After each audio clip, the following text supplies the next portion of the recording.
Hello and welcome to This Week at the Movies. I'm Matt. And I'm Eric. And this week it's more like this year at the movies because for our last episode of 2023, we are going to be giving our top 12 films of the year. We've spent the last couple of weeks really making sure we crammed in as many things as possible. I don't know how you feel, Eric. I feel pretty good about my list. I've been rearranging even as much as yesterday, and I took a hard look at it again this morning. Oh, I'm sure there would be changes that I would make if I saw more, if I got to watch once, twice, or, anything like that. But it's time. It is indeed time. The year 2023 is frittering away. Part of the reason we're coming to you live tonight is so that, hey, you have something to watch and maybe you're sober because we've got New Year's Eve coming. A lot of people have a lot of parties. Not me per se. I like to stay in and protect my cat from the fireworks, but other people have bigger plans. So let's dive right in. We are going to alternate back and forth through our top 12, and I will start out first with my number 12, which was Killers of the Flower Moon. This one from director Martin Scorsese, based on the true story. This one is not an easy watch. It's also not a brief watch. It's about, I think it was 3.5 hours. This was a year of long films, so it doesn't even feel like it's out of place anymore. But it was exceptionally long. Leonardo DiCaprio and Robert De Niro, I thought, were good in this, but Lily Gladstone, to me, gave the best performance, and I think she's probably the one that's going to be the most recognized as we move through awards season here. This is a tough story to watch, as I mentioned. It's not always happy. I know some people were split a little bit about how Scorsese handles the ending, especially that last few minutes. It really worked for me. I thought it was powerful. I went back and forth with this and a few other films, but ultimately it just made the cut and landed inside my top 12. And Eric, I know you have it somewhere on your list too, so I'll let you get to that when you get to it. Yeah. But why don't you give us your number 12? My number 12, I'm still confused by, because there are, again, it's tricky when you look at what made the list versus didn't make the list in this spot. But it's Wonka, which it's by no means a perfect movie, but then again, it's not my number one on the list.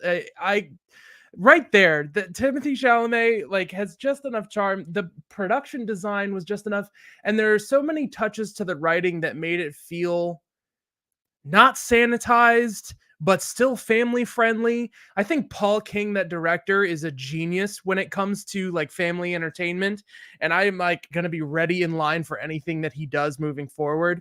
And as I kind of ranted about before, I kind of genuinely want to see a sequel to this movie. Just to see if they're willing to go in a bizarre direction with it. It felt so much like a big production, a big theatrical production that was worth the time to go out and see. And it was very, very fun. Yeah, and I have that one on my list, so I'll get to that when we come to it. I just rewatched it again, and I kind of feel the same as you, especially with the way that it ends. What is your number 11? Number 11 for me is one of the ones I saw late in the game. It's The Holdovers. I don't even know all of the names of the performers in this movie, but this treatment of shooting films, I believe this one was digital and then printed on film and then scanned on film, just to give it this really authentic look of how and when it was made. There's one other movie on my list that does this in a I feel like a stronger way, but it's a movie that is so focused on its characters that it makes a movie that could have been a sort of coming of age story that you've seen before, something really unique. And it was hilarious, and I love the relationships that are formed in it. And there's something about that tone of just like a vacation in the winter. Maybe I saw it at the right time. I don't know, but it just it really It's a Christmas movie. Yeah, oh man, I loved watching it. I wish I had more people to watch it with, because it just felt like such a good It felt comforting. Yeah. Yeah, and I enjoyed The Holdovers quite a bit. It is now streaming on Peacock. It just dropped yesterday on Peacock, so you can get it a little more easily. Thought Paul Giamatti was great. Divine Joy Randolph is actually on my short list for supporting actress. Has a Yeah. in that. This is on my longer list. When I publish my top 12 of the year in written form, which will go out on Thursday, I actually have my honorable mentions down to 20, and this made that short. Okay.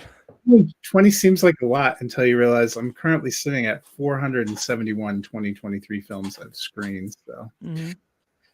my number 11 was your number 12, and that is Wonka, a movie that, I originally, after I watched it, I obviously liked it. We talked about it on, I think it was the last episode of the show, actually, before Christmas.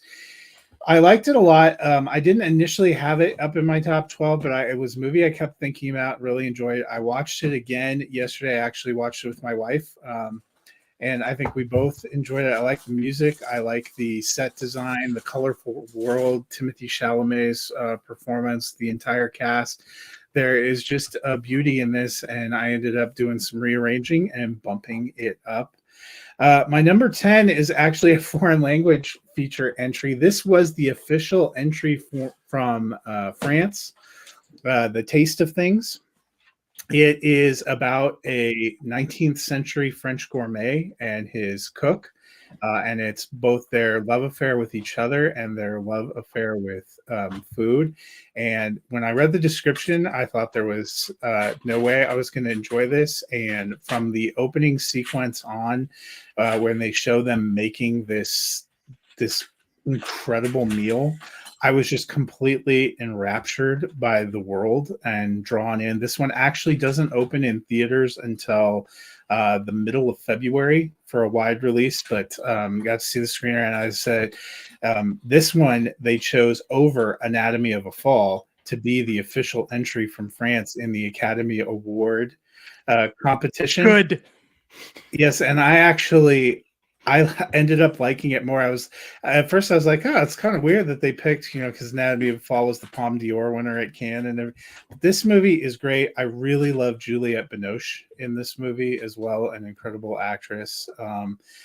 She is one of the main characters. She's the French cook. It was just a beautiful film, and I found myself really drawn to it. So that is my number 10. Eric, what is your number 10? Well, I just real quick, since that is not on my list, want to say that it is now my number one want to watch in the next week. What is it called? A Taste of Things? The Taste of Things. And yeah, I think it opens wide.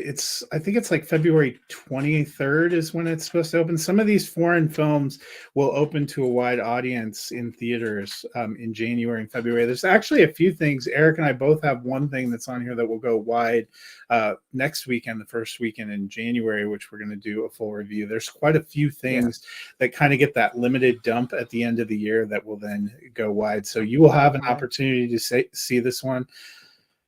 I just liked it a lot. I have some thoughts about Anatomy of a Fall. I'm upset at that very, very great movie. I dislike it horribly. Wait till you see The Zone of Interest. Anyways, my number 10 slot was probably the biggest comedic surprise to me of the year. And I saw Joyride, and it had something, and it had fun, and it had a spark, but there's something about Bottoms that has stuck with me through the entire year. Just the irreverence and the complete lack of concern in the writing for consequences, and just the freedom of characters to just do things and just explore how entertaining they have the potential to be. That director paired with that actress and Shiva Baby, it's a very interesting pairing of these two movies, where one of them is just locked so hard in the anxiety of reality and you can't escape your family, and this other one is just like, but what if you could just do whatever you wanted? And the score, I've been listening to the score for the rest of the year every once in a while. Just so many little good things, like the performances, the production design, like everybody seems to know what movie they're in. and it's my favorite comedy. It's not my favorite comedy of the year, but it's one of the best.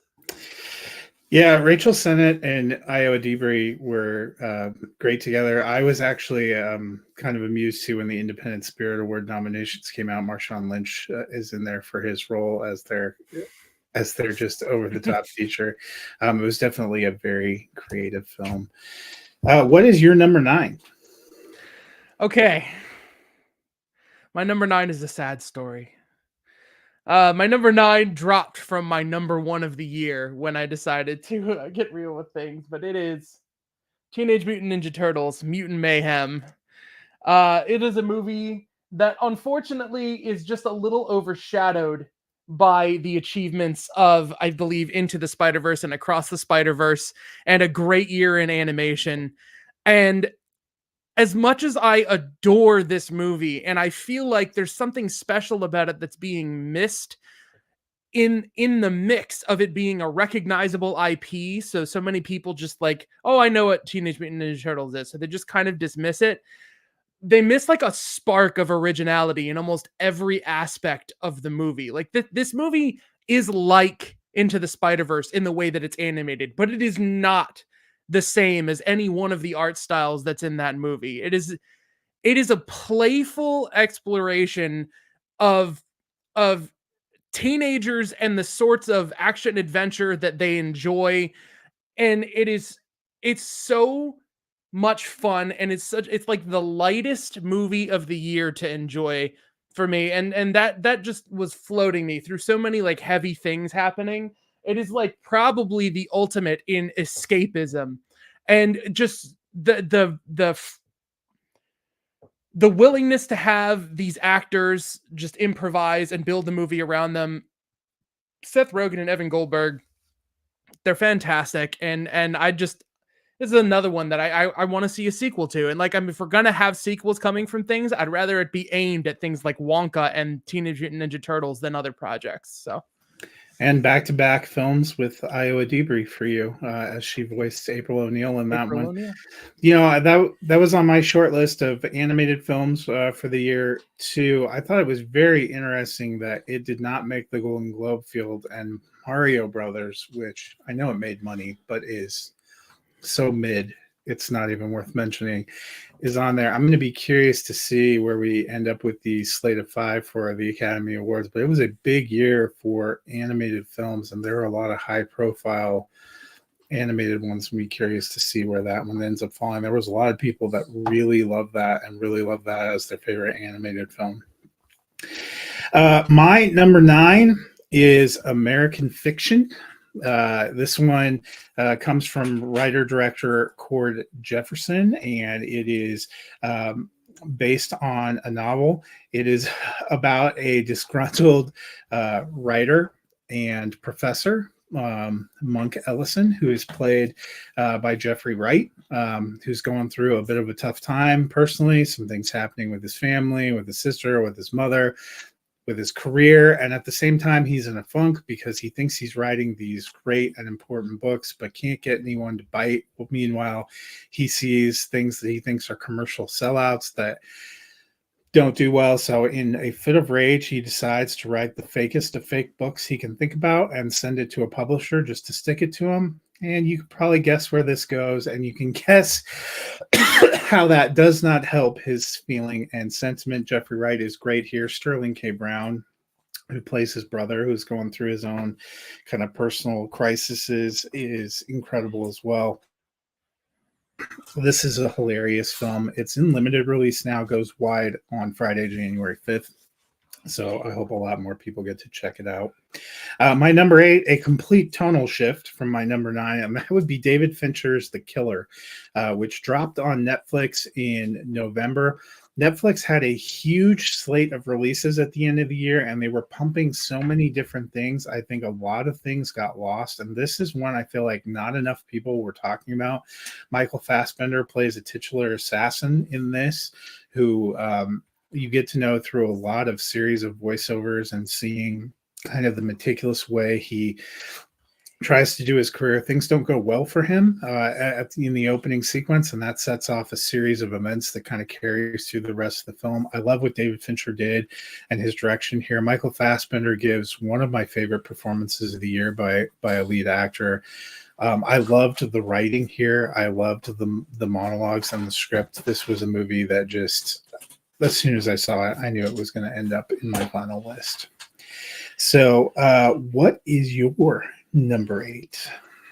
Well, real quick, my opinion of The Killer, since I'm not going to end up touching on it this year. I think a lot more of the success with the writing in that movie comes from the edit.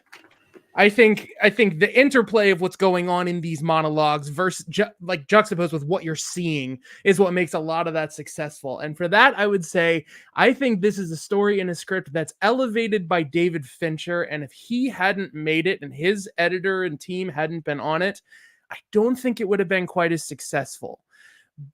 But that's not to take away from what it is. I do think that is a fantastic, tense, methodical, patient movie that just like hums. It's great. But my number 8 is Guardians of the Galaxy Volume 3. It has stuck with me because I have so much sentimentality for Marvel and these characters, and it's just something conclusive about it. And there's so much I appreciate to taking the time to end a story, especially in something that is reaching for an overarching, never-ending sort of narrative. Sometimes an important part of the story is the ending, and for this team to sort of conclude its journey and then be reshaped for what's going on, I still, like, again, as far as blockbuster entertainment, this was one of the most joyous experiences I had in a theater, and the crowd was not helpful in trying to get to feeling that way. So I like the combination of the work that it took to make Rocket Raccoon work with Bradley Cooper, the animators, and all of that, and just being the heart of this story, and the writing to sort of take control of the character of Peter Quill and Star-Lord. And that little bit of a performance where Chris Pratt was restrained a little more grounded, a little more intellectual, just so much care for the characters that you can't help but care for this bizarre other world. And also the MCU's first F-bomb. So history. So You're welcome, America. That'll probably be more since Deadpool is coming this summer. Yeah, well, it's rated R. Yeah, I do have that one on my list in a little bit, so I'll get to it then. What is your number 7? American Fiction. I loved American Fiction. And I think it speaks to the movie how your explanation of the premise takes a minute, right? It takes you a minute to explain what this movie's about, because really, I don't think it's just about that. This is the movie that I was referencing with The Holdovers, where it is so specific to that person, and there's so much through line in this movie about identity and not being boiled down to something that's simple or easy to digest, that humans are more complicated, and that, and it resonated so hard for a feeling. I have a huge problem sometimes with movies like 12 Years a Slave. You have Michael Fassbender. There's some other examples. Basically, long story short, the tragedy movies where white actors get acclaim for playing racist characters and like being brave and all this kind of thing was like my kind of thread, where I kind of enjoyed playing with commentary on that. And the audience that I saw this with was absolutely spectacular. It was like a hive mind of people that had most of the same reactions I did. So it felt like a very big thing. Sterling K. Brown, like, almost made me cry. It was fantastic.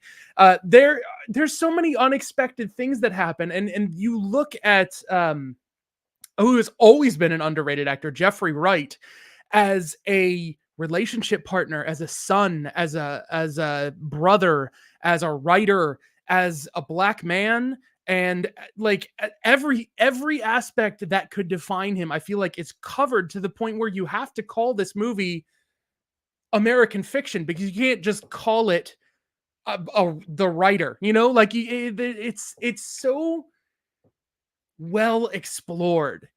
Like not a second of that movie is wasted. I thought it was phenomenal. Yeah, and you're right. It is a hard movie to describe because you don't really want to give anything away. Yeah. About the plot and where they're going. But there were so many great little moments and performances and stuff too. I enjoyed his writer's circle when he's going through that vetting process and their Skype calls and some of his back and forth with Issa Rae was a lot of fun for me too. My number 7 is a movie that was probably one of the biggest surprises I had this year, and that is Gran Turismo. I was not expecting a lot when I went to the theater. I've never played the game. I have no connection to it.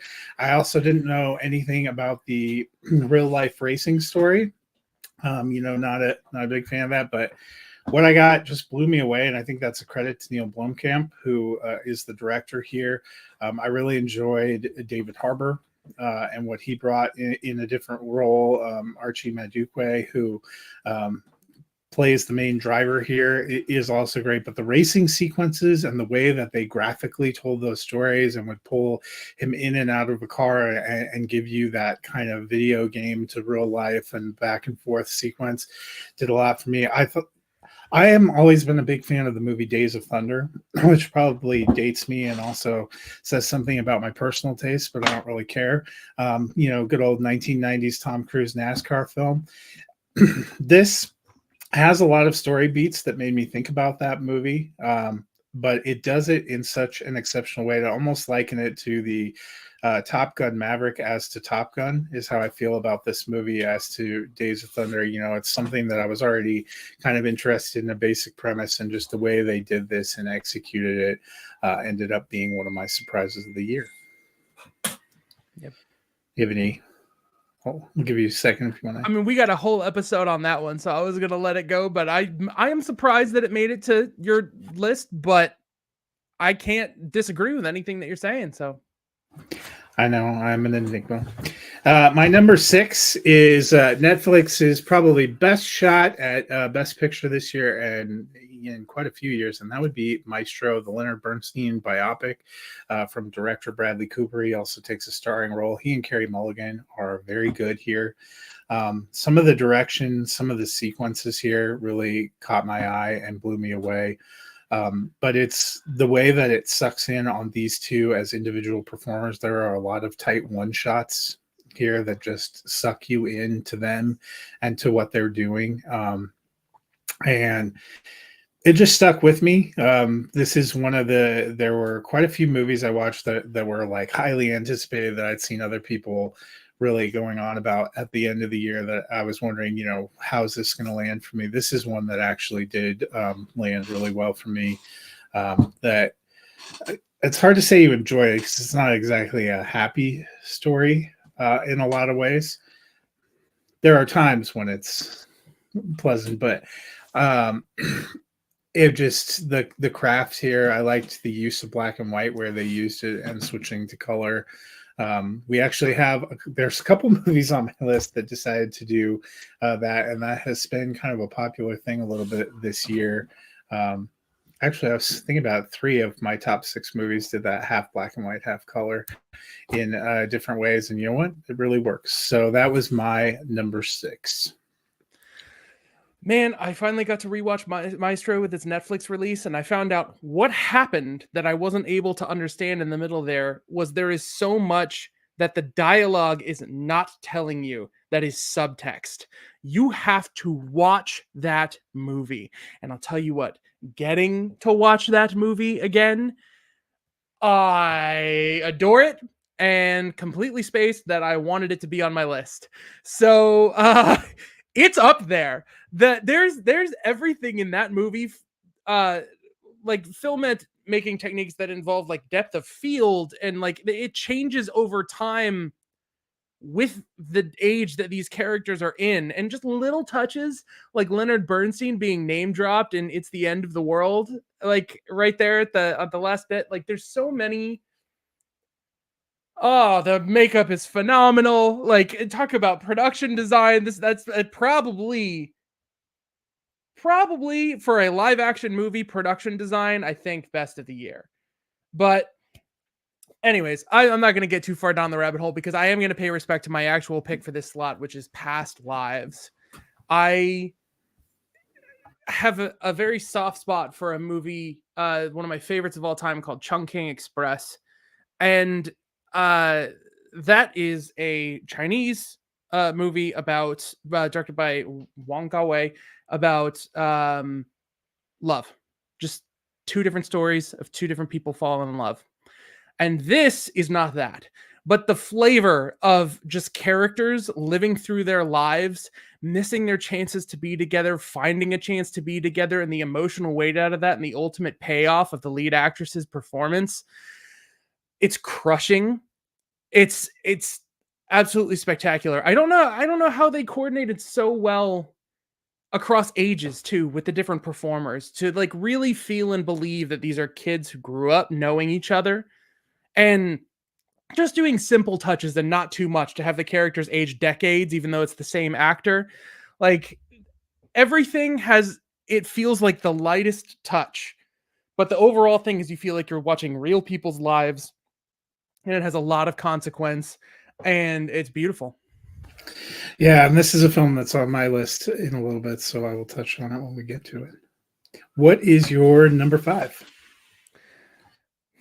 Another late in the game one, Godzilla -1. I am not going to spoil anything, but I will tell you, I'm not the world's biggest Godzilla fan, but by the time they play his theme song, I have literal chill bumps, which happens very rarely watching a movie. I was shaken, and the context in which I watched this movie should have made that impossible. But I was shaken by just the ideas. Like it's not even that this is so close to being perfect for what it's going for. It's incredible that I want to get into things, but I can't get into things. Okay, I'll just say that Godzilla -1 is so caring about that core concept of the impact of natural disasters, nuclear events on Japan post-war. And it's almost like it took this long for a story to be comfortable with telling the story from a certain character's perspective. And now that we can jump into the mindset of a certain character, we get to explore things that we never really got to explore. And it is so heart palpitations. It's so tense. Just the decisions that a character is going to make. It's so simple too. There's very strategic, like the filmmaking behind the atomic blasts and things like that. I could go on for like a year about this, but just like the destruction is so careful, well articulated, and it's not this big cluster of noise that you get from some like bigger blockbuster features. It's purposeful and contained, and there's a flow to it. And it makes me think of like large battle scenes from like Akira Kurosawa movies where you can just see the flow of things and everything feels so clear. It's so good. It's so good. Yeah, this is actually one that I haven't gotten to see, and a lot of people have really liked it. It's made me wonder if they made a little bit of a mistake with where they released it in the year and not having a campaign for it, because if you're gonna drop mid-December, you're either well established or you've become kind of a throwaway that you weren't expecting to make. Aquaman, for example, Yep. where you're not really expecting it's going to do a whole lot. And people have been so taken and impressed with this, but it didn't have any marketing campaign, and this is the time of the year where I watch a ton of live TV because I'm watching football, and everybody and their brother throws out ads for movies. This one kind of just got unceremoniously released, and it's done well on word of mouth. But you kind of wonder if they would have put it a couple months earlier in the release schedule, would it be on a lot of more people's lists? Would it be in a lot of competitions for special effects or other things like that, that they're just kind of missing the boat? Yeah. I'm sure I'll eventually see it.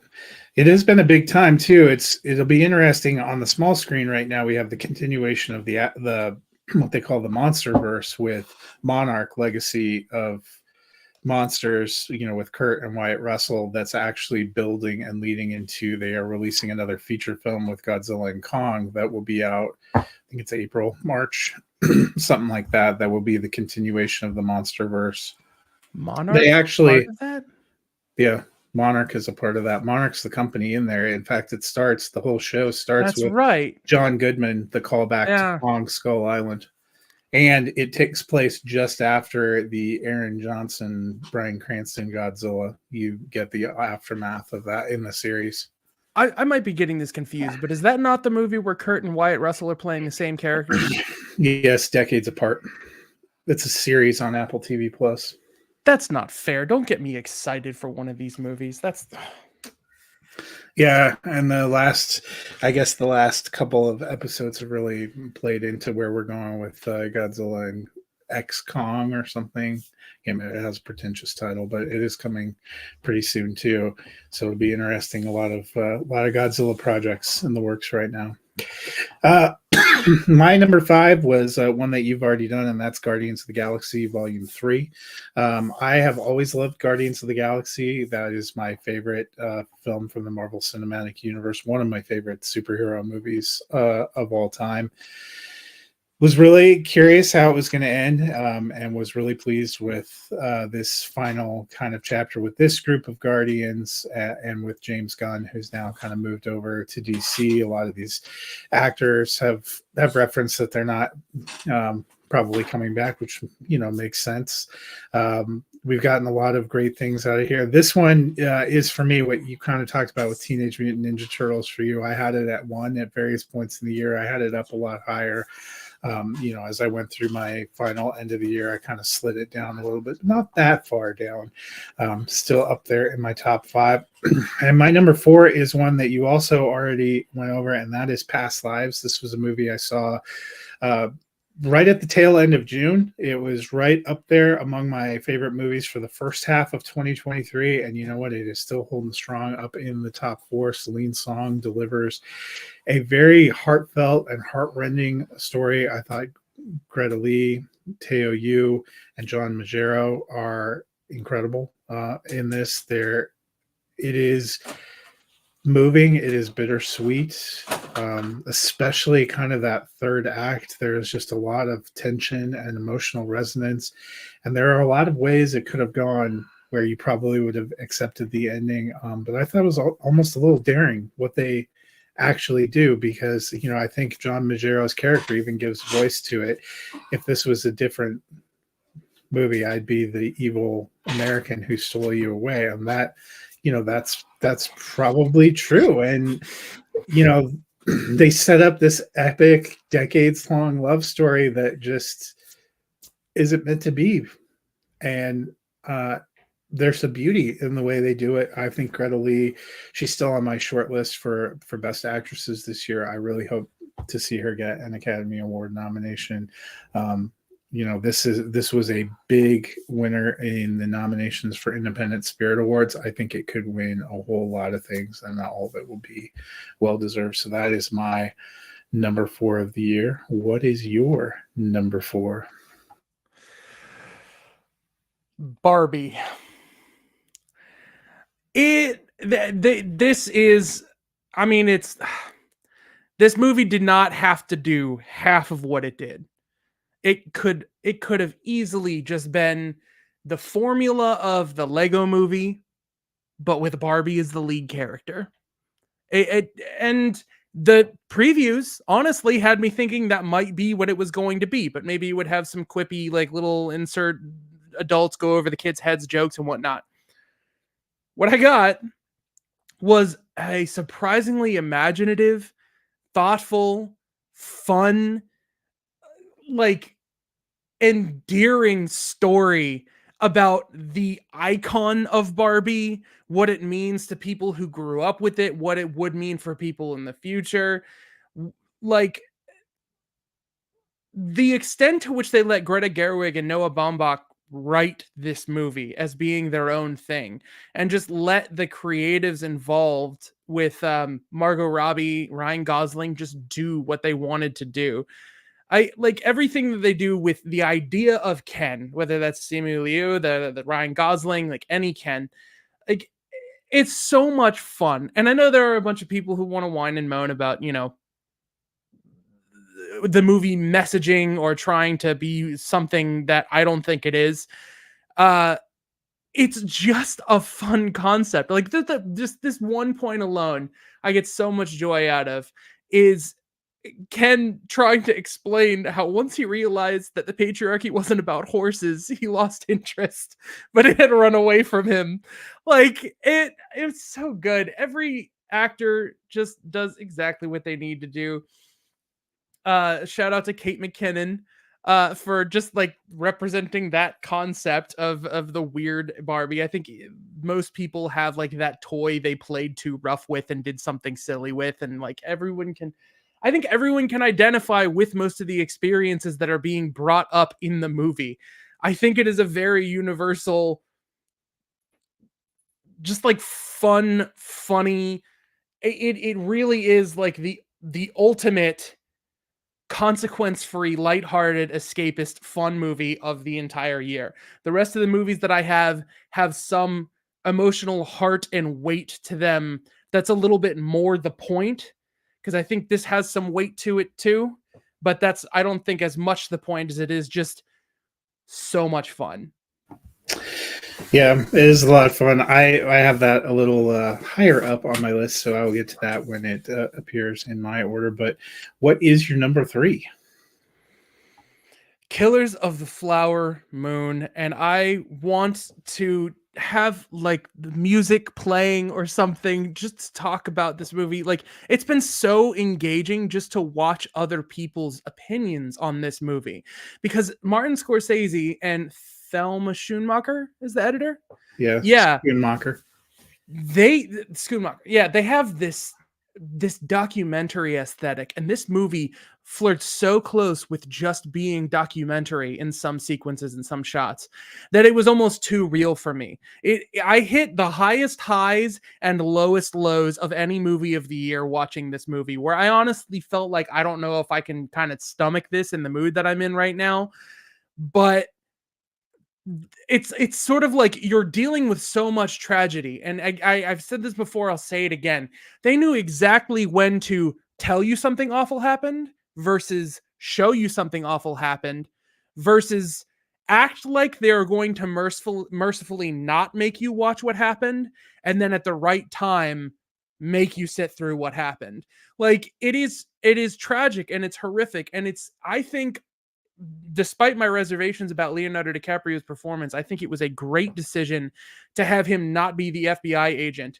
But I will say this: I forgot Jesse Plemons was in the movie, and when he walked on screen, I was like, kind of looks like they were going for like a dirtier Jesse Plemons aesthetic.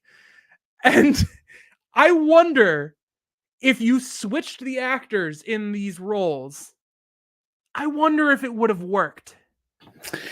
Well, so this is based on the nonfiction book from David Mann, which I have and have not finished. But I listened to a really interesting discussion. So originally, when they purchased the rights, the book is called Killers of the Flower Moon: The Creation of the FBI. And so a lot of the focus of it is on the investigation and how it kind of created the modern federal law enforcement, which if you've seen the movie, even though it's 3.5 hours, that is not among the top 10 things they decided to do. But originally, that was going to be the focus, and Leonardo DiCaprio was supposed to be the lead FBI agent, and that's what they were going to do. And Martin Scorsese decided that wasn't the story he wanted to tell, and they went back to the drawing board, and Leonardo DiCaprio took a different part, and they made it very much more about the Osage Nation. And so you kind of get the FBI part almost as a little bit of a tack in, later in the production. So you might be onto something there. It's an interesting choice. I think it's a bold choice that works. I will say, regardless of what some other people said, Lily Gladstone is my pick for top actress of the year. And I think it is because of the idea of acting being reacting and her ability to just be present and engage. I think that scene where she challenges right towards the end Leonardo DiCaprio to be truthful with her is crushing. And I think it is entirely due to her performance and her pivoting and reacting off of him. I think she's amazing, and I think Robert De Niro is just so incredible. It's this movie feels in a weird way. This is so not a priority for the movie, but it's sort of a celebration of that relationship between Martin Scorsese and Robert De Niro, where he has this sort of king on a grubby throne sort of position, and I don't know. There's just thinking of things like Mean Streets and Taxi Driver, and just it's so interesting watching Martin Scorsese continue to thrive as a filmmaker so many years into his career. So yeah, Yeah, and DiCaprio definitely has the more showy role, but that's one of the things as I've reflected and gone further in the year, I've dropped him a lot further down my kind of actor rankings. Lily Gladstone has always remained, up in that top 3 to 5 grouping. There are some incredibly strong lead female performances this year. It's going to be fascinating to see how that all plays out, and more heartbreakingly to see who doesn't end up making the cut for the Academies. Because the one thing about the Globes, which are actually a week from tomorrow, we'll probably talk about a little bit next week, is you get 10 for the Globes because they divide them to that drama and comedy, even though I don't know exactly how they make their arcane decision about what falls into what category, but that field's going to drop down quite a bit and be interesting to see. My number 3 was one that I came to later in the game, and that's because it came to all of us later in the game. We got a limited release on December 8th, kind of went a little bit wider December 22nd, but I still don't think it's playing in a lot of places, and that is Poor Things. It comes from Yorgos Lanthimos. He is a unique filmmaker, to say the least. I think you either like what he's doing or you don't like what he's doing. He did The Lobster, which is very creative. The Favorite, which I understood what they were doing, but that didn't resonate as hard with me. This one, from the opening visuals, I was really drawn in. This is the second of my 3 films up here that do a mixture of black and white and color, and it is masterful the way they decide to do that. The black and white really works, but where they pop in color and the early going, and when they transition to color, the use of color, the use of building the world is fantastic. Bold choices with both a score and the way it's shot with the different kind of camera and lens styles. Again, both of those things I think are either going to work for you or they really aren't going to work for you. This one is based on a novel, so they're kind of adapting from that story. It is not a story that's going to sit for everyone. My favorite TV reviewer, Alan Sepinwall, watched this movie, and I loved his review comment on Letterboxd was something like, I thought I would never see a more uncomfortable sex scene with Emma Stone than the one I saw in The Curse. Boy, was I wrong. Very, very wrong. That is 100% accurate. This is probably not for the faint of heart. It is definitely an R-rated film. I found it hilarious, and Emma Stone gives a completely unencumbered and bold performance that is great. There are a ton of great supporting performances. I liked Willem Dafoe. I really liked Gerard Carmichael in a section that he is in, was one of the standouts for me. This was a movie that it just worked for me, and it easily just kind of slipped up into the top 3. that movie is hands down one of the best movies of the year. It all just comes down to personal preference. And like you said, there are people who either fall on one aspect or the other. I do plan on rewatching this one. It was not it was enough to like shock me and make me uncomfortable. But in a way that I feel like That's I'm going definitely to uncomfortable. appreciate it more. Well, I kind of like what you said. This might sound a little pretentious to take it seriously, but not for the faint of art.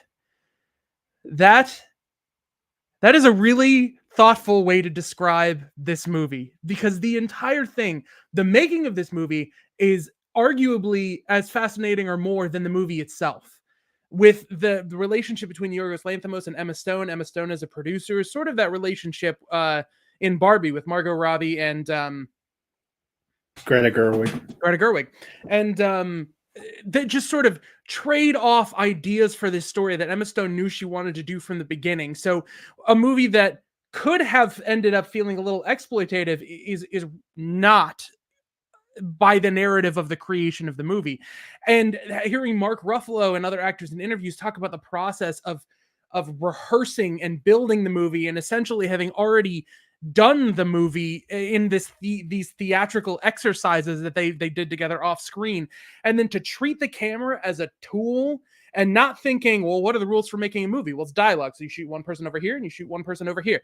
No, this shot needs to be something youthful, like the world is big and new, so we're going to do a fisheye lens and we're going to move around, and just like some things almost feel cartoony, but then some things like there's surreal, and then there's way too real, and then there's this idea of like being a new brain that is new to the world, but then there's that idea that means everything that you're doing with this, you're doing with the baby. Like, I couldn't. There's too many flavors. To me, there's a scale of Yorgos Lanthimos, and the lobster is on one end, and Dogtooth is on the other end. And this is like humming back and forth across the middle of that line for me, and I haven't decided how I feel about it yet. I mean, it's definitely edgy too, and like I said, it's not going to be for everyone. You know, people who say that it was too much and that they hated it, I totally understand. There are choices, and either artistically it's going to work for you, and this is not the kind of story I normally would be interested in, but it was the production and the whole. No, I don't think any actor on both the big and small screen has just sold out more for their craft this year than Emma Stone. Between this and if you haven't seen The Curse, that, you know, Benny Safdie and I forget, Nathan Fielder created, and it is incredibly uncomfortable and cringeworthy in its comedy and execution, and she just goes out for it, and she is the anchor star in both those projects, and just an incredible I'm committed to this, I'm going to do everything it takes, and makes it work. And that was a lot of what kind of sells it too for me, because I think even all that craft, if you didn't have that anchor performance, this would have gotten away from them real quick. Yep. So my number two, I'm just going to preface by saying my number one and number two were movies that I saw and loved in the middle part of the year, that I rewatched both of them back to back last night and first thing this morning, as I was firming up where whether this was the right order and where I was going to put them. And I'm just going to say there's technically a 1 and a 2. I think they're 1A and 1B. It's really hard for me to separate. I left it the way that it ultimately was. And so number 2 for me is Oppenheimer, Christopher Nolan's biopic on J. Robert Oppenheimer, that was released in July. Another one of our longer films this year, clocking in right about 3 hours, probably the longest that he's done, but not by much. Cillian Murphy is still my pick of my favorite lead male performance of the year. I felt that even more strongly watching it again last night. The Trinity sequence, the Trinity test sequence, just the craft that goes in here, the care, the way that it is expertly put together, the dueling storylines. This is the third one that uses a mixture of black and white and color, but in a very specific way here to articulate the points of view between these two dueling people, Robert Oppenheimer and Lewis Strauss, and the way that they do it and the way it all comes together in the last act. And you kind of see Strauss's fall at the Senate hearings, juxtaposed almost immediately by finally hearing what Oppenheimer and Albert Einstein said to one another out by that lake that you see early in the film that's referenced all throughout, is just incredibly powerful. Cillian Murphy is incredible in this. I love Robert Downey Jr. and his performance too. There are so many rich performances, but for me, this is also about Christopher Nolan. He's one of, if not my favorite director, and he is right in his element here. The way these things are put together, it's just masterful. And I know you have it coming up, so I'll let you get to it there. What is your number two? My number two for the year is Spider-Man Across the Spider-Verse, and honestly, it took, the movie moves so fast that I think on an initial viewing, it's difficult to appreciate just how impossible this movie is. This movie is actually technically crafted by 3 to 5 different teams of directors making their own movies that are all mini sequences that like fit in an overarching narrative. Every time you're in someone else's different world, there's usually a different head of creative department that was piecing together like the team in order to establish the aesthetic of that world. And so I just think as an achievement in animation, as an achievement in superhero movie storytelling, and as just another in a memorable of what really aren't that many second act stories that really, I think, earn their place as a meaningful second part. Like, I think this movie does stand on its own, even though it's a movie that intentionally does not stand on its own. And just like everyone's commitment to their roles and getting engrossed in things, I like, I don't know. I don't even know who to specify here, but just like there's this idea of this hero called Spider-Man, and he is an icon, an idea in our world, in our society that represents something about the everyday person and what they would do if they had the power to overcome impossible odds, if they had the intelligence, if they had the strength, if they had all of these things. And what this franchise of movies does is really shows you that that core idea can apply to anyone. The Spider-Man isn't just about a dude who shoots webs and is smart. That it is an idea with a few. It's almost got its own mythology of character beat points of these canon events that have to apply to everyone. That we sort of it pushes up against starting to realize like the way that we consume superhero stories and relay them in how we go through these beats in our lives, where we are faced with a problem, we try and overcome that problem, we fail, we try again, eventually we find the way to succeed and we overcome these hurdles. It is boiled down so personally, and it's just, then on top of that, Miles Morales as a singular character stands out from the crowd and says, I'm going to do my own thing. It's so powerful. It's so much more powerful than just Spider-Man the IP. It just like it's beyond anything I can imagine. And it's no one person is responsible for this movie. It's an amazing collaborative like achievement. Yeah. Yeah, and this is still my favorite animated film of the year. This was probably my toughest cut. It ends up at number 13 for me. Just, when I did my final shuffle, this was the one that bounced just out of my top 12. I really enjoyed Spider-Man Across the Spider-Verse and what they what they did. I thought it was a great follow up to the first one. Um, and I think it's going to be a major player, especially in the animated feature category. What we have made it to the final moment. What is your number one? Oppenheimer, which has uh from your family much funnier and more satisfying title that I won't spoil. I'm gonna let that be a private thing. Um I just appreciate it a lot. It just has to be known. You mean Um my wife's one line review that it was an old man bitch fight, which you can still appreciate the film and acknowledge that that's probably a little bit true. yeah. It is devastating. It is so devastating. When I walked out of that movie, I had this feeling twice this year, where when I walked out of Oppenheimer and Killers of the Flower Moon, I thought, how cynical does it feel to just go to Walmart and just pick up this movie like it's the next Marvel movie, like, and to just have, like, it's I think it's telling that there is so much care and such an influence from Christopher Nolan that this 4K disc has sold out so much and has become such a big deal with the bonus features and all of that. But that's not really the movie itself. The movie itself,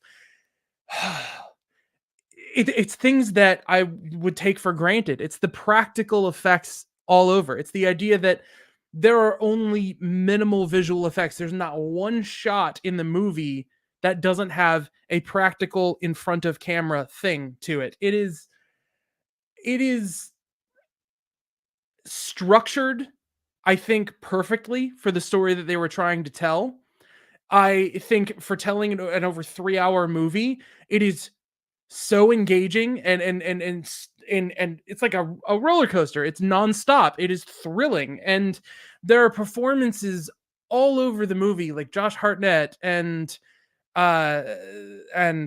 Gary Oldman, and just like little players that come in and do their part and steal little scenes. And I agree, Cillian Murphy, I think, is the actor of the year. I think to hold down and do justice to a story like this, of this size and scale and weight, and to raise so many questions and give just enough answers to what did we do to ourselves? Like, what have we done as human beings on this earth to push ourselves to this point in this extreme? Like, what are we responsible for? And what are our responsibilities now, knowing what we have done in history? Like, it's so funny to me. I love, by the way, that, and this is going to seem like a weird pivot, that Christopher Nolan is a Zack Snyder fanboy. It's just, it's the weight of the importance. I mean, I feel like it confirms everything I feel in my life. Which... Yeah. It's just so funny to me that I can think that he and Murphy have just such a long history working together. Murphy appears in like almost all of the Batman ones. He's also in Inception. I mean, he's never been like the guy. He's in Interstellar too. He's the robot. Interstellar, yeah. So yeah, it's just the idea that even Christopher Nolan can understand the weight of the story that he's telling and how important it is to tell it, and then just be like, can't wait to go to my friend's house and watch Rebel Moon. Like, he's an amazing guy. Maybe they watched Justice is Gray and not Rebel Moon. That's what I'm going to think in my heart. There you go. To keep myself from Lord.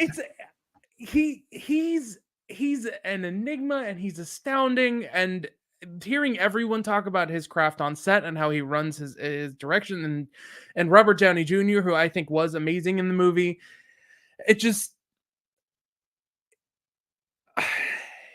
again, this is a movie that feels too big to just kind of like feel like I have one or two sentences that sums up my feelings about it. It is something to go to study and to think and to learn and to understand and to feel driven to do something with your life. I mean, with what else is going on? Like, I just, like, if there was ever anything that was anxious enough to shake someone out of depression, it's this movie. Like, it is it's the biggest, it's the best movie of the year. Like, yeah, that's mine.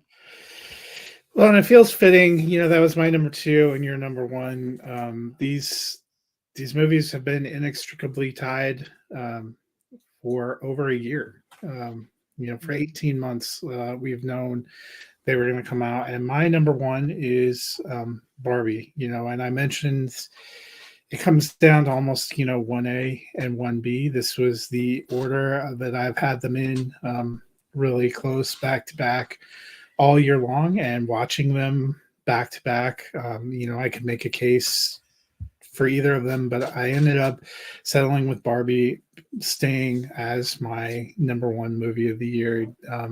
Just a fantastic, my wife says so I can stay married, but it was actually, I made that autonomous of anything else. And you talk about big ideas and emotional weight and heft. And I actually think that is a huge part of this movie, that took something that, we've seen them make toy movies before. We have like 95 mediocre G.I. Joe and Transformer movies that are evidence to that. And what were they going to do with this? Greta Gerwig is a very fascinating actress and writer, but now filmmaker.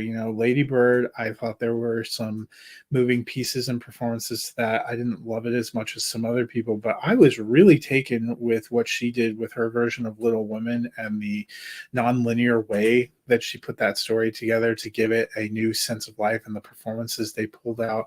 And she just, continues to up her game here with Barbie, and the beautiful performances, but also the beautiful cultural commentary. I mean, there are things in here that you can't help but feel called out. I was thinking about that this morning. They actually do what could almost come off as a throwaway line about, has all the energy of, somebody who's racing out to see Zack Snyder's Justice League.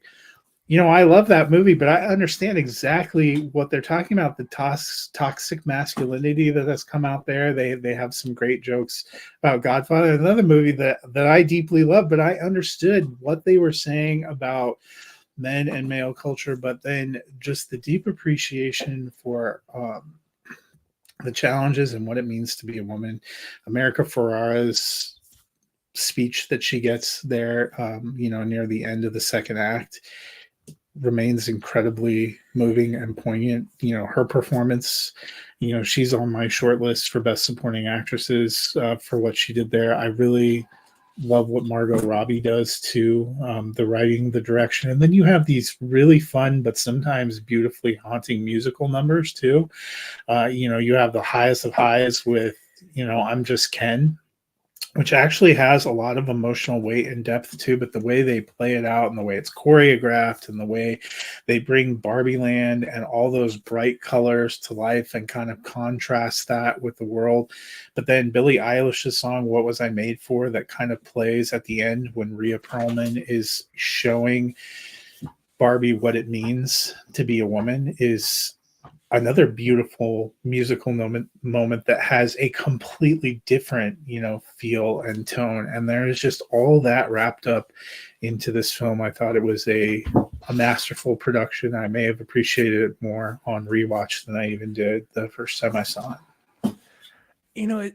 It's really interesting. Bombs and Barbie dolls. The relationship with man and the earth and the relationship with woman and the earth. I do feel like these are tied together like forever. I really hope it stays that way. Yeah, and we were lucky enough. It just so happens, honestly, some of the best and richest movies we got this year were right in the heart of summer. In that month of June and July, we had Spider-Verse, which is up there for you, Past Lives, Barbie and Oppenheimer. I mean, it was a huge summer, but not just for big blockbusters, but for some meaningful films that have stuck with us throughout the year. Well, those are our top 12 lists. Hopefully, you have gotten a chance to see some of this, or it sparked an interest in some of them. Some of these are still kind of rolling out, and we'll get to be to a wider audience as we go through the rest of this winter and spring. But it's been a blast this year to go through 2023. I can't wait to see what 2024 has for us. Yeah. So with that, we will bid you a happy new year. Eric and I will be back with our first episode of 2024 next week, where we will be looking at the first major wide release of the year, which is the horror film Night Swim that I saw a trailer for and still have no blasted idea what the movie is about. But we will also be talking about American Fiction in a little bit broader terms as it drops its wide release. So until then, we will see you guys at the movies. In the new year.